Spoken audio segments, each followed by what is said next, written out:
Uvaženi građani, ja neću odustati od ovih predloga i uvijek ću se javljati da se dopuni dnevni red sa ovim predlozima, zbog toga što znam da je ovo vrlo bitno, iako kolege poslanici često nemaju sluha za ove predloge, a ovako iza kulisa kažu da sam u pravu. Ali dobro.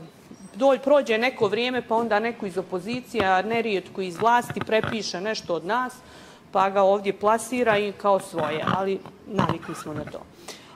U ovom zakonu izmjene koje smo predložile moje koleginice i ja odnose se na ljude koji su služili obavezni vojni rok i smatramo, pošto Zakon o penzionom i invalidskom osiguranju ima taj posebni staž koji je jedan od uslova za starosnu penziju, mi smo smatrali da ova godina koja je bila obavezna, znači obavezna, naglašavam, da im uđe u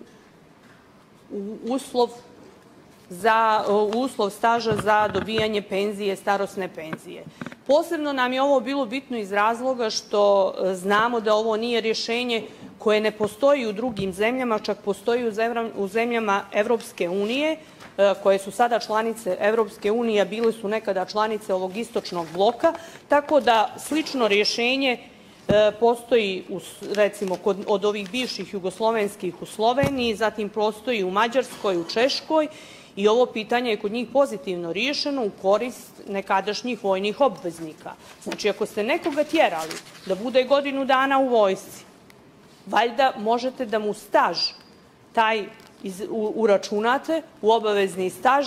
Znam da se nisu plaćali porezi i doprinosi i treba da bude baš iz tog razloga posebni staž, jer ne utiče na visinu penzije, ali utiče na ovaj uslov. Također smo smatrali da pošto u jednom periodu su i žene mogle da služe vojni rok, istina 6 mjeseci bilo je dobrovoljno, mi smo također ovim zakonom i njima predvidjeli to iz razloga što smatramo da to nije veliki broj i da to ne bi imalo nekakvog značajnog uticaja. Inače, sam ovaj zakon nema uticaja velikog na budžet, jer ne trebaju dodatna sredstva. Ovo je samo onaj jedan uslov za starosnu penziju koji se mora ispuniti, ali ne utiče na visinu penzije, tako da ne bi oštetio i onako oštećeni penzioni sistem u Crnoj Gori.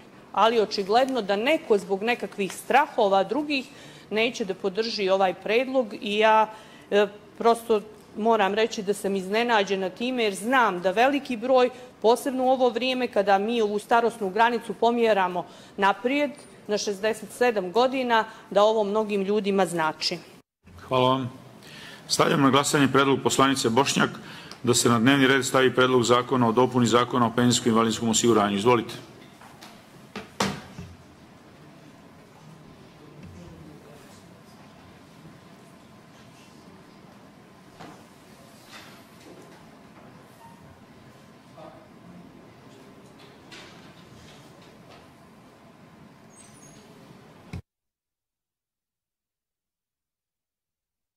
Četrdeset poslanika je glasalo, 17 za, 18 protiv, 10 uzdržanih, pa konstatujem da Skupština nije prihvatila predlog.